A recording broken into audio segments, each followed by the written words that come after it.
All right, welcome back, everyone. Today is Wednesday. Time is 5 o'clock. As always, I'm Dr. Sean Hashmi, and this is Self Principle. That's sleep, exercise, love, and food. That's the nonprofit that I run. And of course, this stuff that we're going to talk about today and this work that I do is very different from my day to day work. So let's not confuse the two as far as that goes. So, with that, let's go ahead and dive right into today's topic, which is going to be one that is important and I think very, very misunderstood because people hear a lot of things when it comes to talking about these things. And sometimes they don't fully realize what is all the value there is to be had with that. So, the topic that we're going to be talking about today is, of course, sleep. And what we're going to talk about specifically is what is the research? What are the things that you can start to do right now that can make a significant impact? This is not some hokey stuff that you need to try, but this is about research. So, sleep, we all know, is incredibly important for us. There are so many parts of our body. We need sleep to improve heart, brain, kidneys, you name it, and it affects it. So, when we start to think about brain function, for example, sleep is so important for helping us to consolidate our thoughts, our memories. And of course, if you're stressed out in the day, you're going to take that into that evening portion. And whenever you study something, if you don't get enough sleep, you're not going to form those neural connections that you need to retain that information. This is why I get it. All of us at one time or another end up doing all nighters and so forth when we were studying. But from a health perspective, that's clearly not the right thing to do.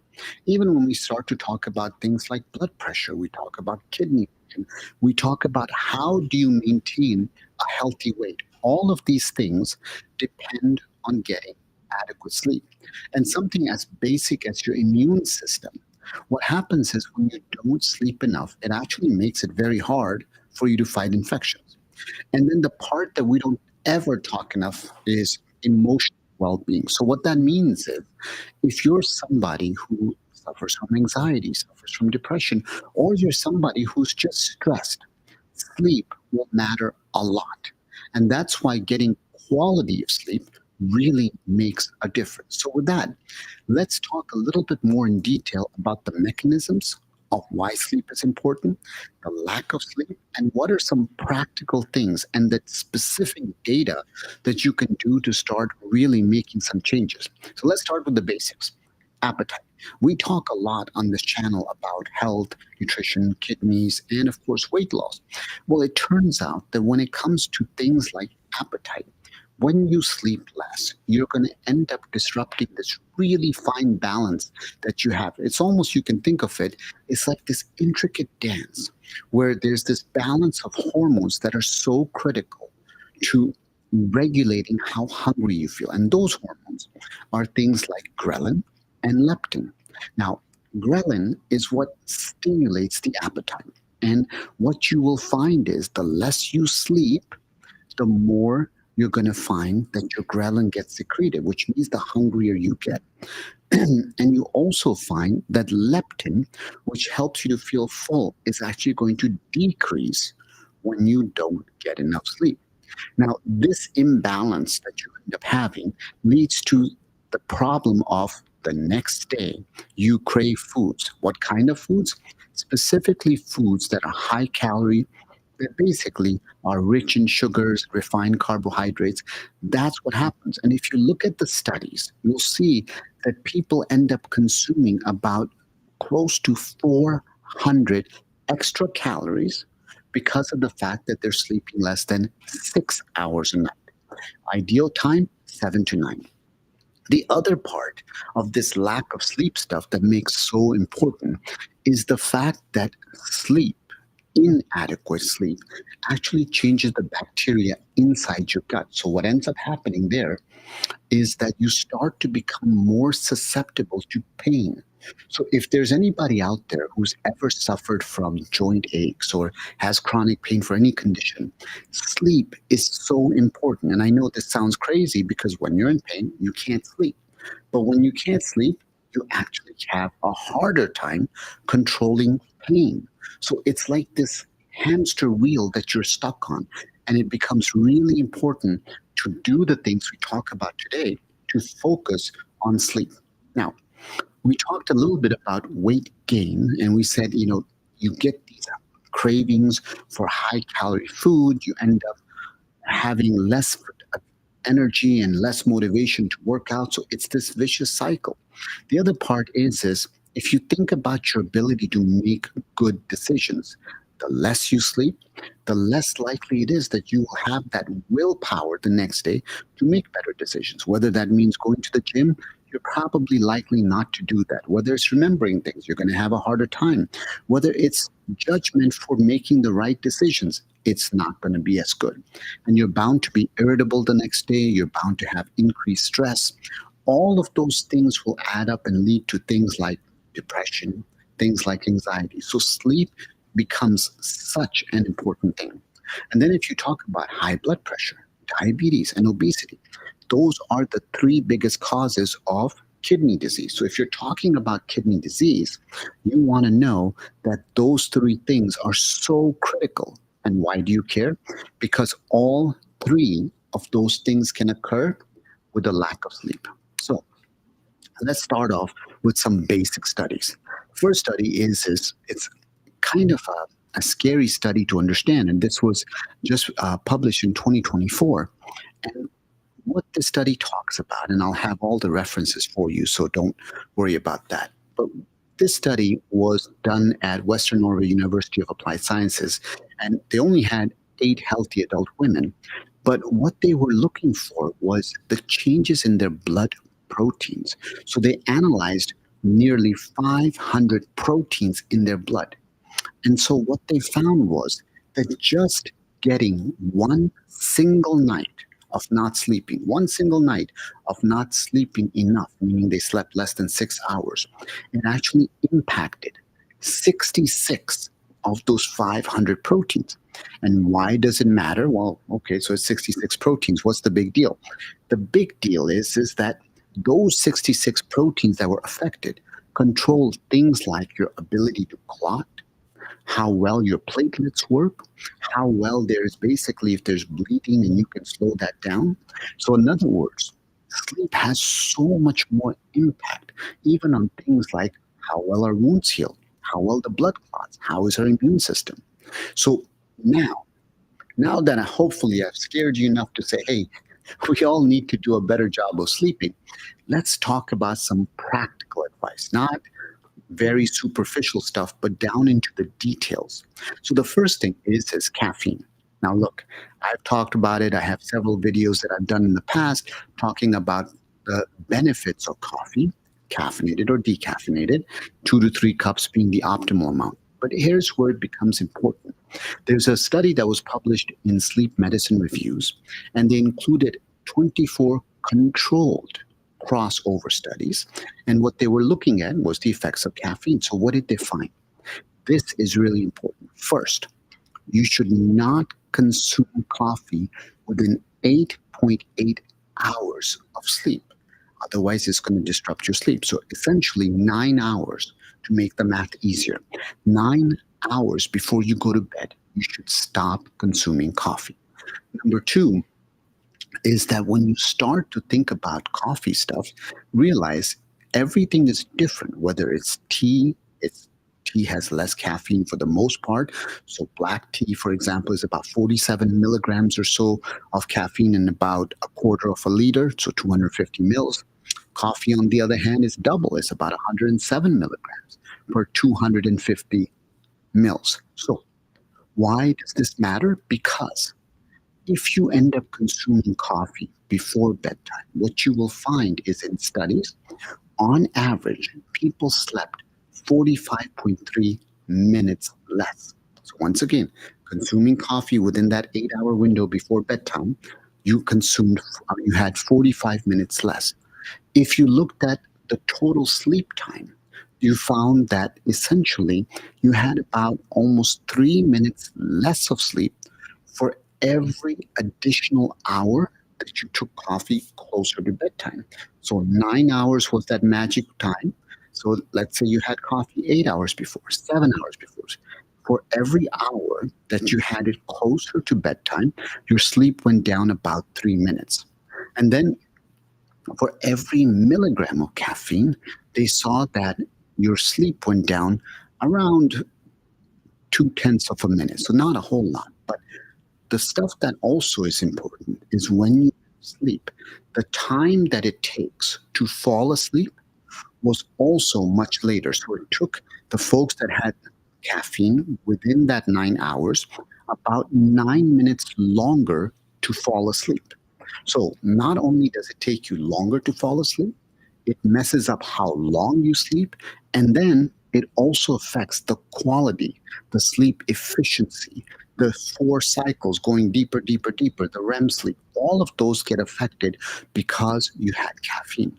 So when you talk about caffeine, you want to make sure that if you're going to have coffee and you're sensitive, or even if you're not, you may not realize it, don't drink coffee within of your bedtime. That becomes very important. Let's go into another thing. So, pre-workout supplements. This is interesting because a lot of guys, especially a lot of teenagers, are into taking pre-workout supplements. And if you're somebody who takes them, the data shows that for pre-workout supplements, you shouldn't take them more than or less than 13 hours before bedtime. So coffee is about 9 hours. Pre-workout supplements, really 13 hours. And that's even deeper than what we understand. So why does this matter? Because what you will find with these things is these little decisions you make can have dramatic effects on you. What's interesting in the same study that we're referring to right now, they did not find any impact of black tea. So black tea, what the author said was there wasn't really a cutoff time. Now, the next one is important because people have so much confusion around it, and that is exercise. So some people say, look, if you exercise in the evening, you can't sleep. Other people say, if you exercise in the evening, you'll sleep better. So the question is, who is correct? Well, not my opinion. Let's look at the data. So there's a meta-analysis from Sleep Medicine Reviews 2021. And what they were doing was they did a meta-analysis of 15 published studies. And they were basically looking at intense exercise in young and middle-aged healthy adults. So once again, healthy adults is the important part to know. So what did they find? What they showed was that the timing of exercise does affect sleep quality. And here's the most important part. If your exercise ends 2 hours before bedtime, you're actually going to sleep better and sleep quicker. One more time.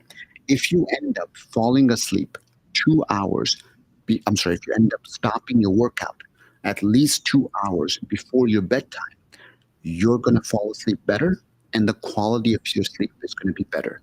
On the other hand, if you work out and you're going to go to bed within 2 hours, then you're going to find that not only can you not sleep, can you not fall asleep, but the quality of your sleep is going to be less. So what's the bottom line with exercise? According to research, absolutely, you can exercise in the evening, but just keep in mind, if you're going to exercise in the evening, make sure you stop at least 2 hours before going to bed. And exercise in the evening can help you get deeper sleep. Now, the other part of this, it's really the intensity and duration of exercise. So what they found was that if you do high intensity exercise, you will find that, especially people who don't exercise a lot, what you're going to find is that your sleep quality and how long you sleep is better. So once again, if you're doing high quality exercise, you're actually going to do better. So high quality and high intensity exercise. What's high intensity exercise? 30 to 60 minutes, doing some stuff, cardio and resistance training. Remember, we talk a lot about lifting weights on this channel because lifting weights is incredibly important to your overall health, along with cardiovascular training.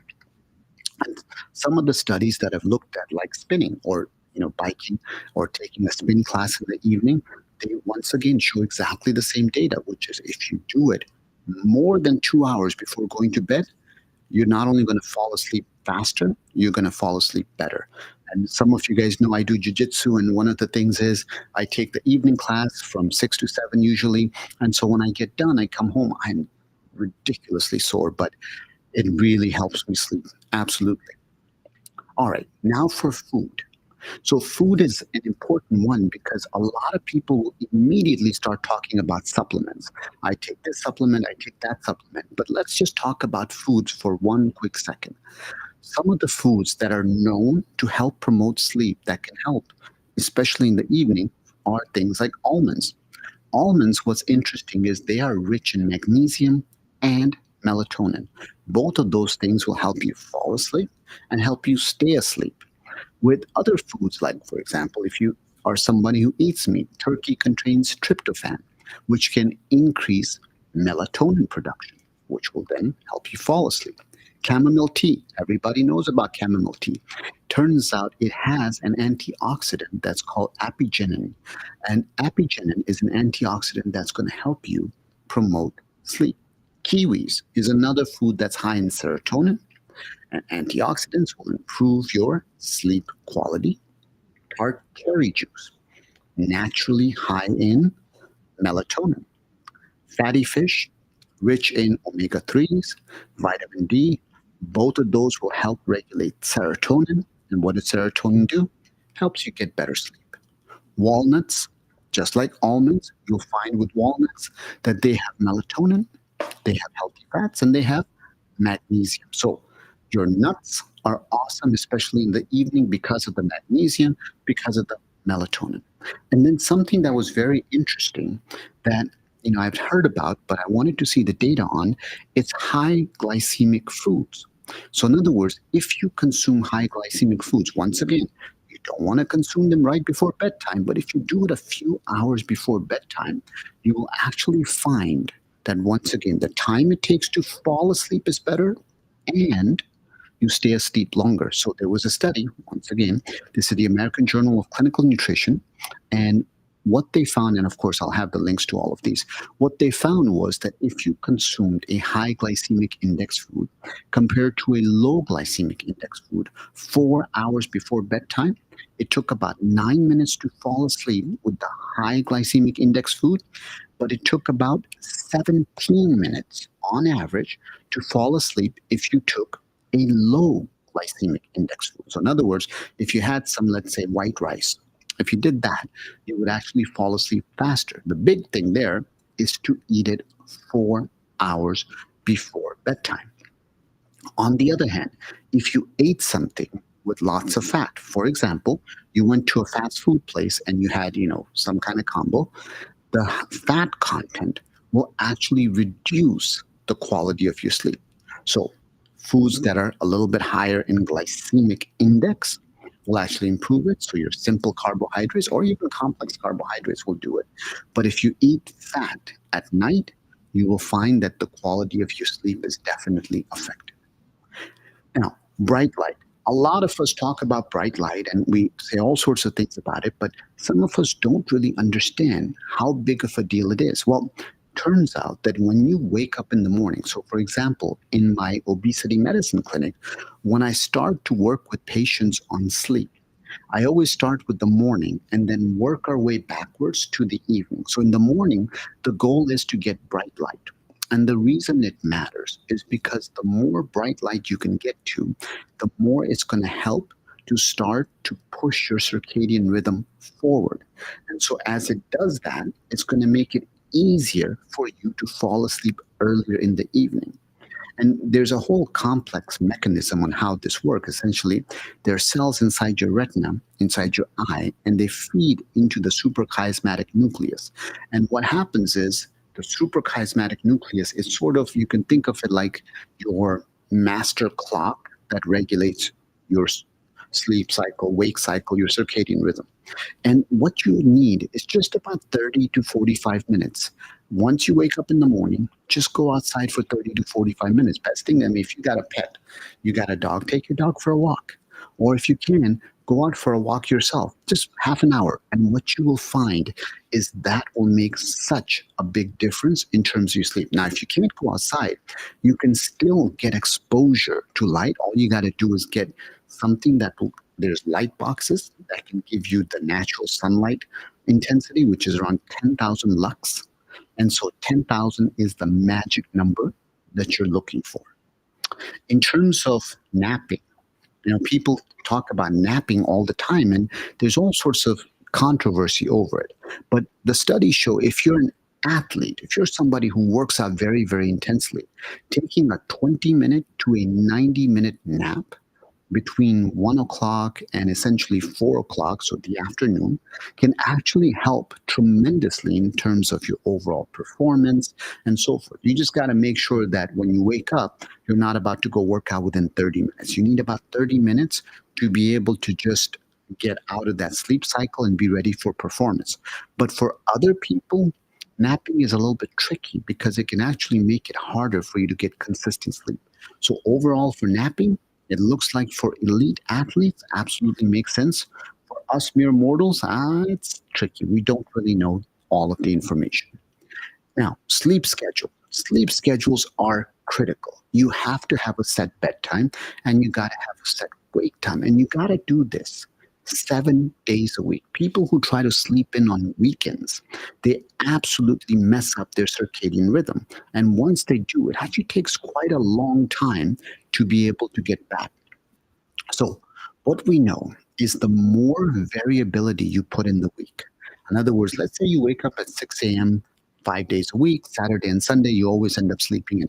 If you're somebody who does those kind of things, all you're going to do is create all sorts of overall issues for yourself. What you want to be able to do is go to bed, wake up around the same time as much as possible every day.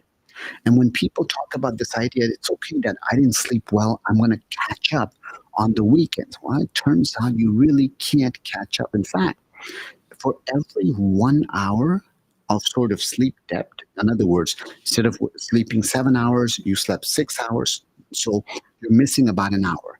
For every 1 hour of sleep debt that you start to accumulate, it actually shows, the data shows that it can take about 4 days to recover. Just from that 1 hour you missed, 4 days.